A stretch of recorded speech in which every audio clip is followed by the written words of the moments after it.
ये ऑयस्टर, ये मसल्स और ये स्कैल्प्स और क्लैम्स, ये सब बाइवॉल्व्स हैं, यानी दो जुड़ी हुई शेल्स वाले समुद्री जीव। ये डायनासोर से भी ज्यादा पुराने हैं। जीवाश्म रिकॉर्ड भी बताते हैं कि वे 50 करोड़ साल से भी ज्यादा पुराने हैं। वे आर्कटिक से लेकर अंटार्कटिक और इक्वेटर तक सब जगह पाए जाते हैं। ये छोटे छोटे समुद्री जीव पानी में तैरते हैं। ऑयस्टर और मसल ग्रोथ के लिए खुद को पानी के अंदर तल में चिपका लेते हैं, जबकि क्लैम्स खुद को रेत में धंसा लेते हैं। ये अलग अलग रूप और आकार में मिलते हैं। पहले इतनी ज्यादा मात्रा में होते थे कि बार स्नैक्स के रूप में मुफ्त मिलते थे, लेकिन बहुत ज्यादा मछली पकड़े जाने की वजह से उनकी संख्या कम हो गई। दुनिया भर में शेलफिश के करीब 85% रीफ खत्म हो चुके हैं। हाइडी एलिवे ने ऑयस्टर और मसल्स के इतिहास पर पीएचडी की है। दुनिया की बहुत सारी जगहों पर इनके भरे पूरे बसेरे हमने गंवा दिए और लोगों को ये पता भी नहीं चला कि ऐसा कुछ हो चुका है।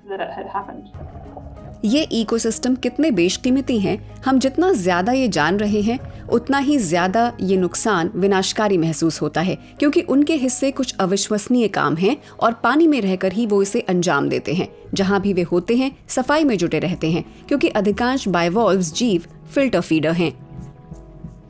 वे पानी को छानते हैं और उसमें मौजूद कणों को पकड़ते हैं। वे कण उनका भोजन हैं। सर्गेई कात्सेव ने शोध किया है कि कैसे मसल्स अमेरिका के ग्रेट लेक्स के इकोसिस्टम को नियंत्रित करते हैं।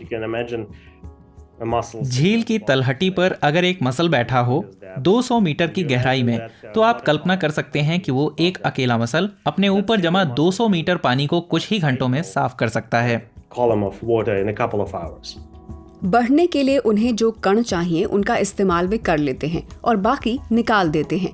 उस अपशिष्ट को तल पर मौजूद बैक्टीरिया विघटित कर देते हैं। जैसा कि आप बाईं ओर देख सकते हैं, वे पौधों और जंतुओं की वृद्धि के लिए जरूरी रसायनों फास्फोरस और नाइट्रोजन को फिल्टर करते हैं। ये रसायन खेतों में पड़ी बेकार हो चुकी खाद में पाए जाते हैं। उनकी वजह से बड़े पैमाने पर विषैली काई पनप सकती है।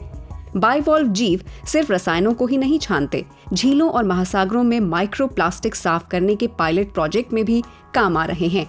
ये सीपियां और मसल्स छोटे कणों को पचा लेते हैं और बड़े पार्टिकल मल में निकल जाते हैं, जिन्हें फिर पानी में निकाला जा सकता है।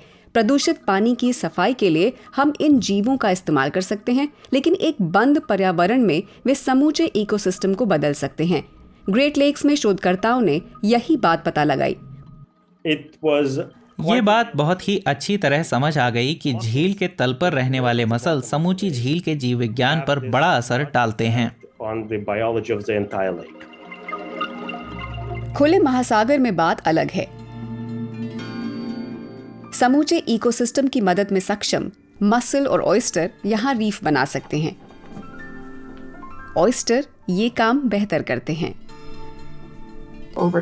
समय के साथ ये संरचनाएं बड़ी होती जाती हैं और ये काफी जटिल भी हैं। केटी मोशर का प्रोजेक्ट 2035 तक 1 अरब ऑयस्टरों को न्यूयॉर्क हार्बर पर रिस्टोर करना चाहता है। ऑयस्टर के रीफ जैसे जैसे बढ़ते हैं, महासागरीय पौधे उनसे जुड़ जाते हैं, फिर छोटी मछलियां और दूसरे जानवर भी खिंचे आते हैं। अलग अलग किस्मों के जीवों के लिए वे एक नर्सरी और फीडिंग ग्राउंड बन जाते हैं। दूसरी सैकड़ों प्रजातियां, मछलियां, केकड़े, समुद्र की गहराइयों के नन्हे जीव एक ऑयस्टर रीफ में अपना घर बनाते हैं। ये रीफ अन्य बड़े जानवरों की मदद भी करते हैं। न्यूजीलैंड के मसल रीफों पर हुए एक अध्ययन से पता चलता है कि उनके आसपास 10 गुना ज्यादा मछलियां मिली और न्यूयॉर्क हार्बर में सी हॉर्स ऑयस्टर रीफों में लौट आए। ये ऑयस्टर रीफ असल में एक व्यापक इकोसिस्टम को अटूट बना रहे हैं और उसकी हिफाजत कर रहे हैं। जब महासागर की कोई ताकतवर लहर आकर ऑयस्टर रीफ पर गिरती है तो कुछ ऊर्जा विखंडित होकर नष्ट हो जाती है। इसका मतलब रीफ से गुजरने वाली लहरें इतना नुकसान नहीं करती। तट के पास वो सी ग्रास जैसे नाजुक इकोसिस्टम की सुरक्षा करती हैं। सी ग्रास समुद्री जीवों के लिए नर्सरी और कार्बन सिंक की तरह काम करते हैं। कम तरंग ऊर्जा का मतलब तटीय कटाव भी कम होता है। इकोसिस्टम के फायदे इनके फार्म से भी मिल सकते हैं अगर उनका प्रबंधन ठीक ढंग से किया जाए। किसी इकोसिस्टम में मसल्स का होना काफी फायदेमंद होता है। बोकामोसो लेबेपे दक्षिण अफ्रीका में मसल किसानों के साथ काम करते हैं।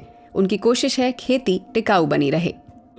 मछली पकड़ने के ये टिकाऊ तरीके सुनिश्चित करते हैं कि हम खतरे में पड़ी और संरक्षित प्रजातियों के बीच अपनी उपस्थिति और दखल कम से कम रखें। मसल को पानी में लटकी रस्सियों पर टांगा जाता है ताकि वे पानी में फंसे ना रह जाएं। लेकिन रस्सियां सही से बंधी हों तो ऐसा होना मुश्किल है।